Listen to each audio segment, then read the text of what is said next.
जय हिंद। आप देख रहे हैं लाइव टाइम्स, आपके साथ मैं हूं वंदना सिरोही। खबरों की शुरुआत करेंगे। आज शाम 7 बजे दिल्ली बीजेपी विधायक दल की बैठक होगी। विधायक दल की बैठक के लिए बीजेपी ने 2 वरिष्ठ नेताओं को पर्यवेक्षक नियुक्त कर दिया है।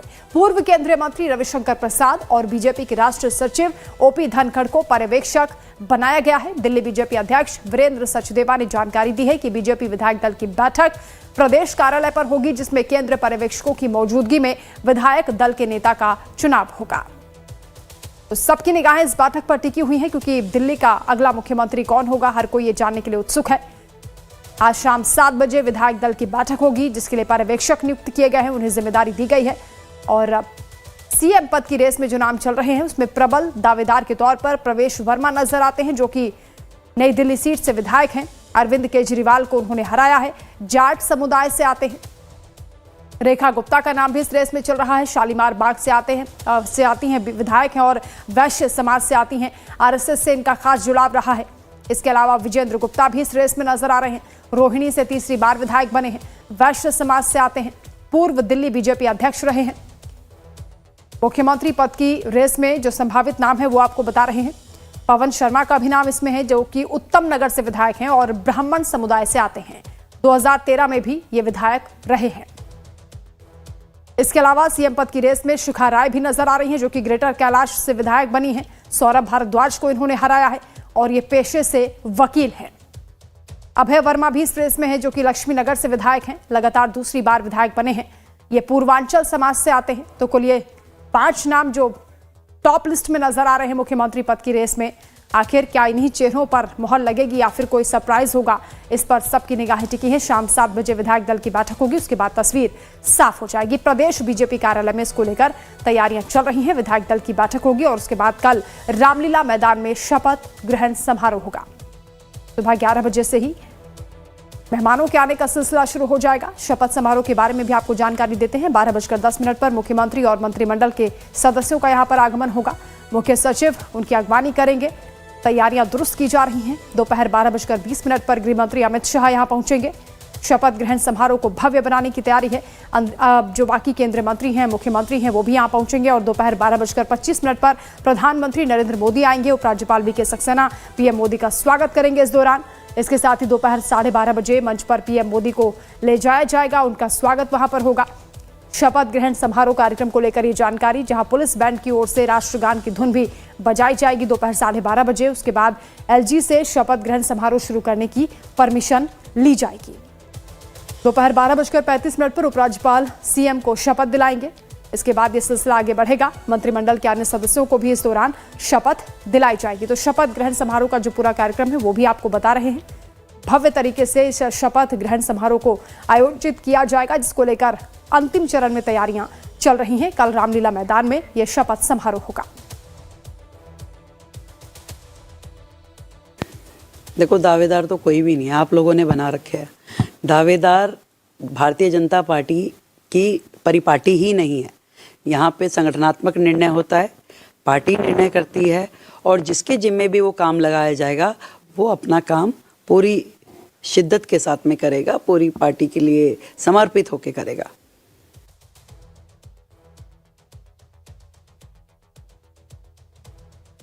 भारतीय जनता पार्टी के लिए सभी 48 के 48 विधायक बेहद योग्य हैं। पार्लियामेंट्री बोर्ड की बैठक हो गई है, पर्यवेक्षक नियुक्त हो गए हैं। शाम को विधायक दल की बैठक है। जो भी निर्णय होगा और केंद्रीय नेतृत्व जो भी फैसला करेगा, हम सब उसके साथ बंधे हैं, क्योंकि हमारे लिए पद महत्वपूर्ण नहीं है। हमारे लिए पार्टी की जो विजन डॉक्यूमेंट को जनता के लिए लागू करके उसकी सेवा करना इंपॉर्टेंट है, और हम उसी राह पे चलेंगे। संवाददाता कमलेश इस वक्त हमारे साथ जुड़ रहे हैं। कमलेश, सबकी निगाह इस बात पर टिकी है कि आखिर दिल्ली का मुख्यमंत्री कौन होगा, यानी दूल्हा कौन होगा। विपक्ष भी इस सवाल को जानने के लिए उत्सुक है। आज शाम तक तस्वीर साफ हो जाएगी।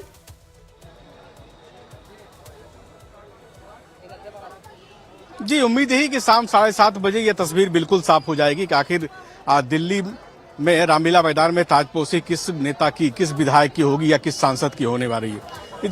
लेकिन जो पार्लियामेंट्री बोर्ड की बैठक में निश्चित रूप से फैसला तो हो ही चुका है, और फैसला वो सील बंद लिफाफे में बीजेपी दफ्तर में पहुंचेगी। यानी जो केंद्रीय पर्यवेक्षक रविशंकर प्रसाद और ओपी धनपर नियुक्त किए गए हैं, वो दोनों पर्यवेक्षक को सीलबंद लिफाफे में उस फैसला लेके आएंगे, वो नाम लेके आएंगे और विधायक दल की बैठक में नाम प्रस्तावित किया जाएगा। ये परिपाटी है, क्योंकि पूरा चुनाव जीतने के बाद लगभग 13-14 दिन हो चुके हैं, लेकिन कोई भी स्पेकुलेट नहीं कर पा रहा कि आखिर मुख्यमंत्री कौन होगा। हाँ, ये दावे जरूर किए जा रहे हैं कि पार्टी का विधायक ही, पार्टी का कार्यकर्ता ही मुख्यमंत्री होगा, क्योंकि बीजेपी जो काम करती है, बीजेपी जो काम करने का तरीका होता है काफी सीक्रेट होता है और निश्चित रूप से विधायक दल की बैठक में पार्टी हाईकमान की ओर से जो नाम सुझाव दिए जाते हैं वही नाम अंतिम में फैसले में अंकित होता है। इसी परंपरा बीजेपी की रही, इसलिए आपने देखा कि तमाम लोग जो विधायक दल के मेंबर हैं, विधायक हैं भी, जो सांसद भी, वो चुपचाप हैं और पार्टी के पर्यवेक्षक के फैसले का इंतजार कर रहे हैं। यहां तक कि जो जानकारी तो ये हुई कि पार्लियामेंट्री बोर्ड में भी नामों की चर्चा जो होगी, कई 7-8 नाम चर्चा में आए, 5 विधायक और एक लोकसभा के सांसद की नाम चर्चा पार्लियामेंट्री बोर्ड में हुई। उन पार्लियामेंट्री बोर्ड के मेंबर को ही पता नहीं किस नाम पर फैसला पार्टी के आलाकमान ने लगाया है। निश्चित रूप से अंतिम फैसला पार्टी के सुप्रीमो प्रधानमंत्री नरेंद्र मोदी और अमित शाह के निर्णय के जरिए ही हुआ होगा। ऐसी स्थिति में 7:30। हालांकि कमलेश, महाराष्ट्र में चुनाव के दौरान देवेंद्र फडणवीस को लेकर चर्चा खूब हुई थी और आखिर में उन्हें मुख्यमंत्री बनाया भी गया। यहाँ प्रवेश वर्मा को लेकर कहा जा रहा है कि सबसे प्रबल दावेदारी उनकी है, क्या उन्हें मुख्यमंत्री बनाया जाएगा या फिर कोई सरप्राइजिंग चेहरा सामने आएगा? इसको लेकर सबकी निगाहें हैं। मंत्रिमंडल में कौन कौन शामिल हो सकते हैं, इसको लेकर क्या खबर? ये देखिए, यहाँ स्पेकुलेट चूंकि महाराष्ट्र की बात अलग थी, महाराष्ट्र की बात इसलिए अलग थी कि महाराष्ट्र में एकमात्र नेता देवेंद्र फडणवीस बीजेपी के थे और पिछली बार एकनाथ शिंदे को उनको सुपरसीड करके बनाया गया था और भी कहा गया था। लेकिन पूरा चुनाव कैंपेन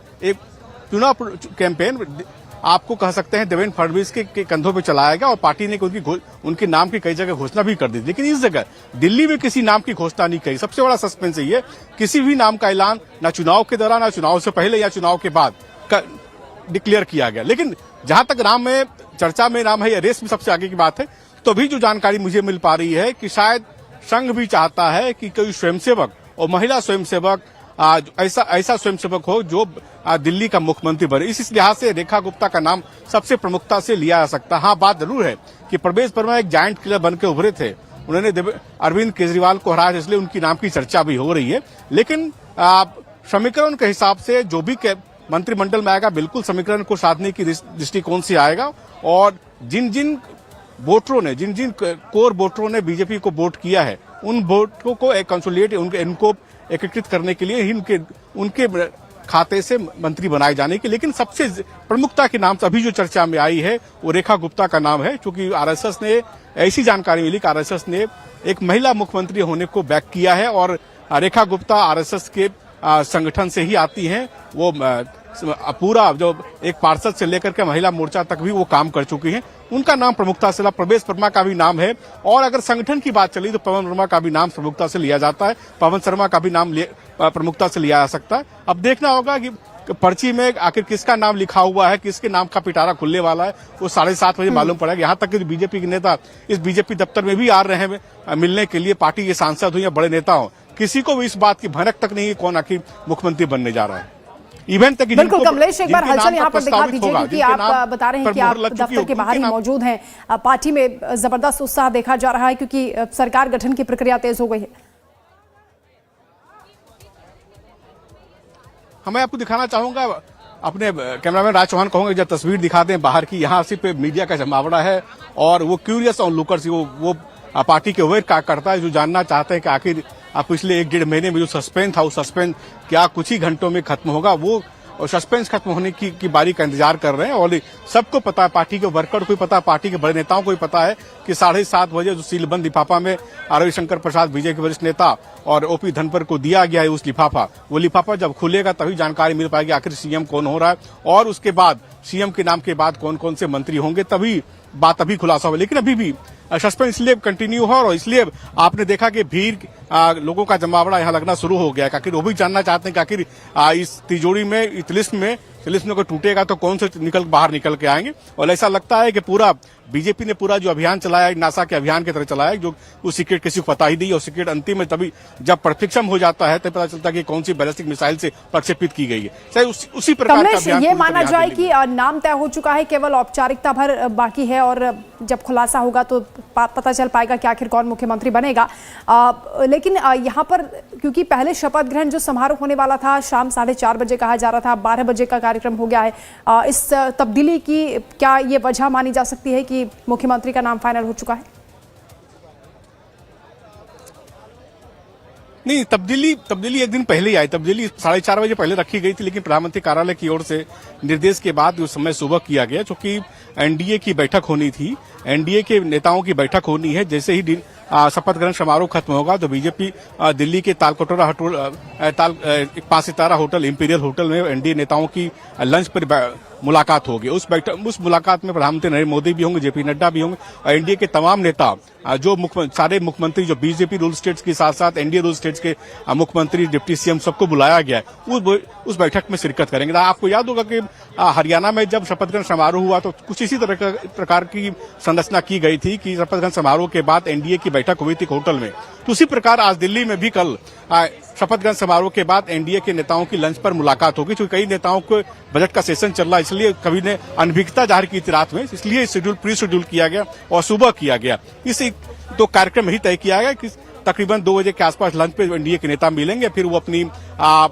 संरचना पे विचार करेंगे, फिर पार्टी के और खासकर जो पार्लियामेंट सेशन चल रहा है उसमें किन के मुद्दों को उठाया जाए, किस तरह से सरकार की नीतियों को अमली बनाया जाए, उस पर बातचीत होगी। लेकिन फिलहाल ये जानकारी यही है कि अब कुछ ही देर 7:30 बजे तक इंतजार करना पड़ेगा कि आखिर दिल्ली में 27 साल के बाद बीजेपी के कौन से मुख्यमंत्री बनने जा रहे हैं, किन पर ताजपोशी होगी, कौन सत्ता का सुख भोगने जा रहा है। बिल्कुल कमलेश, बड़ी जीत है भारतीय जनता पार्टी के लिए, और देश की राजधानी में सरकार बनाने के लिए खुद प्रधानमंत्री मोदी ने लोगों से अपील की थी कि एक बार मौका दीजिए।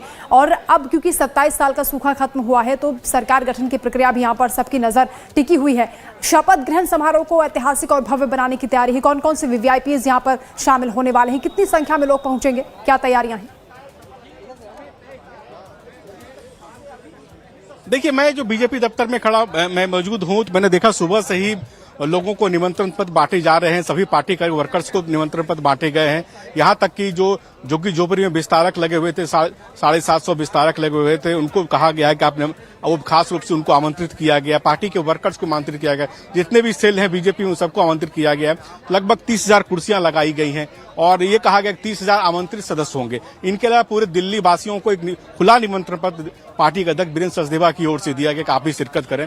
जहां तक डिग्निटीज की बात कही जा रही है, 150 से ज्यादा डिग्निटीज आने की संभावना है, जिसमें कि कई राज्यों के मुख्यमंत्री भी आएंगे। सिर्फ बिहार के मुख्यमंत्री नीतीश कुमार, जो कि वो परिवर्तन यात्रा में पूरे प्रदेश में घूम रहे, वो उनके आने की सूचना नहीं है। बाकी सारे सीएम्स, डिप्टी सीएम्स, इसके अलावा प्रदेशों के मुख्यमंत्री के अलावा वहां के संगठन मंत्री, इसके अलावा वहां के राज्य अध्यक्ष के साथ साथ पार्टी के केंद्रीय नेता सभी शिरकत करेंगे, सारी केंद्रीय मंत्री शिरकत करेंगे। इसलिए 3 स्टेज बनाया गया। एक स्टेज पर शपथ ग्रहण समारोह होगा, जिसपे प्रधानमंत्री नरेंद्र मोदी और शपथ ग्रहण समारोह में भाग लेने वाले मंत्री होंगे, मुख्यमंत्री होंगे, एलजी होंगे। उसका दूसरा मंच जो है उस पर केंद्रीय नेता सीएम्स के लिए बनाया गया, सीएम डिप्टी सीएम के लिए बनाया गया। और तीसरा मंच जो है उन पर साधु संत के अलावा आप जो फिल्म इंडस्ट्री से जुड़े लोग हैं, आगंतुक हैं, फिल्मी हस्तियां हैं, सामाजिक सेवा में काम करने वाले लोग हैं, उनको बिठाया जाएगा। तो ये 3 मंच इसी तरह हिसाब से बनाया गया कि अलग अलग क्षेत्र के लोगों को उनको बुलाया जा सके। लगभग 150 लोगों की बड़े लोगों की सूची है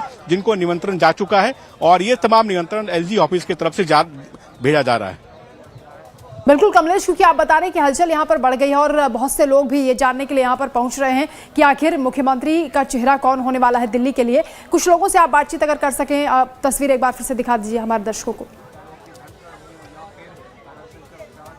देखिए, ये यहाँ बातचीत करने का कोई उपलक्ष्य नहीं, इसलिए उपलक्ष्य नहीं है कि यहाँ सारे मीडिया वाली हैं और जो कार्यकर्ता है वहां से करीब 500 मीटर दूर उनको रखा गया, इसलिए यहाँ बातचीत करने के लिए कोई प्रावधान है ही नहीं। हाँ, जो बात इतना जरूर आप कैमरे मैन कहूंगा कि आप दिखा दें विजुअल्स कि सड़क के किनारे लोग मौजूद हैं, क्योंकि सड़क के इस तरफ मीडिया वाले हैं और इस तरफ लोगों से बात नहीं कर सकते। जहां जाने के लिए आपको कैमरा वहां ले जाना पड़ेगा। लेकिन स्पेकुलेशन इसलिए लोग खड़े हैं, खास मुझे तो ज्यादातर से मीडिया कर्मी ही दिखाई पड़ते हैं। कुछ लोग क्यूरियस ऑन लुकर जो राह चलते लोग हैं, पार्टी के वर्कर्स को पता है कि आज उनको नहीं आना है, इसलिए कि पार्टी की महत्वपूर्ण बैठक होनी, विधायक दल की बैठक, इसलिए पहले हिदायत दी गई पार्टी वर्कर्स को कि आप बीजेपी दफ्तर में नहीं आए। जहां जो अलग अलग मोर्चेज हैं उनके प्रभारियों को कार्ड दिया गया है, निमंत्रण कार्ड, वो निमंत्रण कार्ड उनको भेजा जा रहा है उनके घर तक। लेकिन पार्टी के वर्कर्स नहीं, लेकिन जो राह चलते लोग जो देखना चाहते हैं आखिर क्या हो रहा है, वो तमाशा देखने जरूर है, बीजेपी दफ्तर को देख रहे हैं। ठीक है कमलेश, बहुत शुक्रिया आपका तमाम बातचीत के लिए। चलो इसी के साथ आगे भी खबरों को